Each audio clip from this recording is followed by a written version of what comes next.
Welcome back to my channel అండి. So, ఈ వీడియోలో నేను మీతో నేతి బెల్లం సున్నుండలు ఎలా ప్రిపేర్ చేసుకోవాలో రెసిపీ ప్రాసెస్ అనేది చూపించబోతున్నాను. చాలా టేస్టీగా ఉంటాయండి ఈ సున్నుండలు. నోట్లో ఒకటి పెట్టుకుంటే ఇలా కరిగిపోతాయి. ఒకటి తిన్న తర్వాత మరొకటి తినాలనిపిస్తుంది. అంత రుచిగా ఉంటాయి. జస్ట్ మనం రెగ్యులర్గా వాడుకునే 2-3 ఇంగ్రీడియంట్స్తోని ఈ సున్నుండ లడ్డు చేసేసుకోవచ్చు. అండ్ చాలా బాగుంటాయండి. ఒక్కసారి నేను చెప్పే ప్రాసెస్ ఫాలో అవ్వండి. ఎప్పుడు చేసుకున్నా అండ్ ఎవరు చేసుకున్నా కూడా పర్ఫెక్ట్ కుదురుతాయి.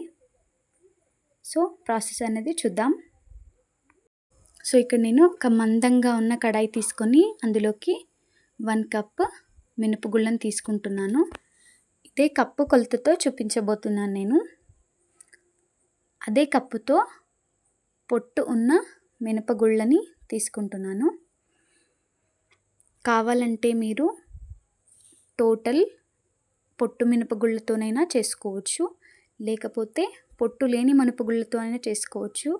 అండ్ మినపప్పును కూడా వాడుకోవచ్చు. సో ఈ మినపగుళ్ళని లో ఫ్లేమ్లోనే కలుపుతూ ఈవెన్గా ఫ్రై చేసుకోవాలి. మీరు ఈవెన్గా కలుపుతూ ఉంటేనే అన్నీ చక్కగా వేగుతాయి. ఇలా కలుపుతూ వేయించుకోవాలి. మినపగుళ్ళు లైట్ గోల్డ్ కలర్లోకి చేంజ్ అయిన తర్వాత నేను ఇక్కడ సుమారు 4 టేబుల్ స్పూన్స్ వరకు బియ్యం అయితే వేసుకుంటున్నాను. స్టవ్ ఆఫ్ చేసి 2 to 3 మినిట్స్ ముందు వేసుకోవాలి. మినపగుళ్ళలో ఉండే వేడికి బియ్యం అనేవి కరెక్ట్గా ఫ్రై అయిపోతాయి. సో బియ్యం కూడా అండ్ పప్పు కూడా ఇలా వేగింది. సో ఈ టైంలో స్టవ్ ఆఫ్ చేసుకొని పక్కన తీసుకోవాలి. ఒక వెడల్పాటి గిన్నె తీసుకొని అందులోకి మినపగుళ్ళను వేసుకోవాలి. వేసుకున్న మినపగుళ్ళను కంప్లీట్గా చల్లారనివ్వాలండి. కంప్లీట్గా చల్లారితేనే మినపగుళ్ళు అనేవి మినప లడ్డూలు అనేవి చాలా టేస్టీగా ఉంటాయి.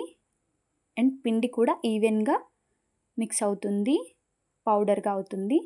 సో కంప్లీట్గా చల్లారిన మినపగుళ్ళని మిక్సీ పట్టుకోవాలండి. ఇప్పుడు ఒక చిన్న మిక్సీ గిన్నెను తీసుకుంటున్నాను.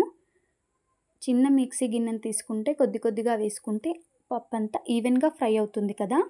సో అందుకని ఇందులోకి 2 యాలక్కాయలు మంచి ఫ్లేవర్ కోసం వేసుకొని స్మూత్గా గ్రైండ్ చేసుకోవాలి. కొద్దిగా రవ్వగా ఉంటుంది, అయినా జల్లించుకోవాల్సిన అవసరం ఏం లేదండి. ఇలా రవ్వగా ఉంటేనే తినేటప్పుడు టేస్ట్ అనేది చాలా బాగా అనిపిస్తుంది. ఆ మినపప్పు టేస్ట్ తెలుస్తుంది పంటికి, చాలా బాగుంటుంది. సో కొద్దిగా మినపగుళ్ళను తీసుకొని అందులోకి 2 యాలక్కాయలు వేసుకొని నేను 3 times మిక్సీ పట్టుకొని పెద్ద వెడల్పాటి గిన్నెలోకి వేసుకున్నాను. ఇక్కడ నేను 2 cups మినపగుళ్ళను తీసుకున్నాను కదా.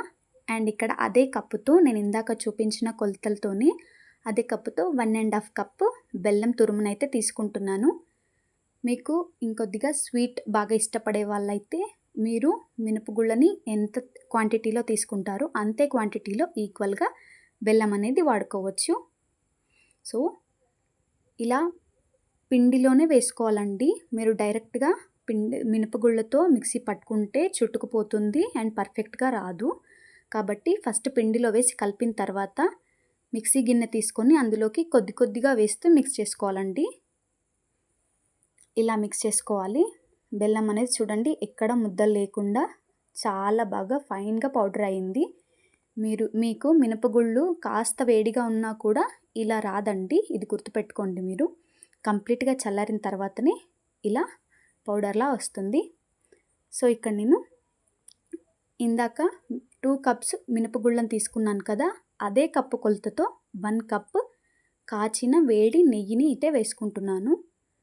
కాచిన వేడి నెయ్యి మాత్రమే వేసుకోవాలండి, అప్పుడే ఉండలు పర్ఫెక్ట్గా చుట్టుకోగలం.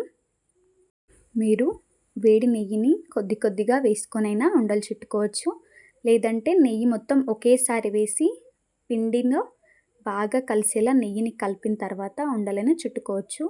మీకు ఇంకా నెయ్యి ఫ్లేవర్ ఎక్కువగా కావాలి అండ్ నెయ్యి ఎక్కువగా తీసుకోవాలి లడ్డుతో చాలా టేస్టీగా ఇంకాస్త కావాలి అనుకుంటే మీరు 1/2 cup అయినా అండ్ ఇంకో కప్పు మినపగుళ్ళతో ఈక్వల్గా అయినా తీసుకొని ఉండలుగా చుట్టేసుకోవచ్చండి, ఏం ప్రాబ్లం ఉండదు. కానీ నేను ఇక్కడ తీసుకున్న కొలతలు బెల్లం అండ్ నెయ్యి అయితే పర్ఫెక్ట్గా సరిపోయాయండి. అండ్ చూస్తున్నారు కదా, ఇక్కడ ఉండలు కూడా చాలా పర్ఫెక్ట్గా వచ్చాయి. ఇలా చేసేసుకోవడమేనండి అంతా.